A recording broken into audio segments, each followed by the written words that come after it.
weligiiba habeenku ha dheeraadee waa beri uunbaa ku xiga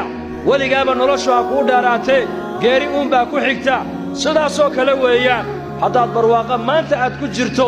xaaladdaa barwaaqada ka faa'iidayso oo ilaahay ugu dhowow haddaad abaar iyo saboolnimo iyo faqri ay kula soo darsaan ahee iyada laftigeegu waa xaalad ilaahay baa kugu eegayee ka faa'iidayso ilaahay ugu dhowow culammada islaamka nin ka mida ayaa odhan jiray laba faras baa adduunka ilaahay noo dhigay buuhi ilaahay loogu dhowaadaa waa la yaabay laba faras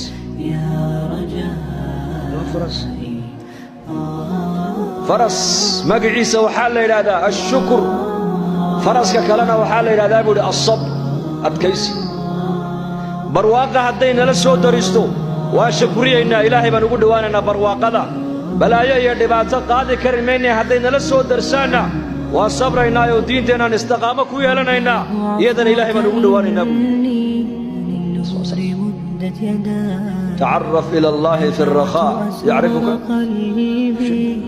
barwaaqada ilaahay ku garo abaartiiyo dhibaatada markay kugu dhacdo ilahay ku garan doono adigana marka bukaan haddaad tahay ayuub baa kuu daliila siduu diinta istiqaamada ugu yeeshay istiqaamo ugu yeelo maalqabeen haddaad tahaynaad kam tujaar baa adduunka soo marto ehlullaahi o ilaahay taqaan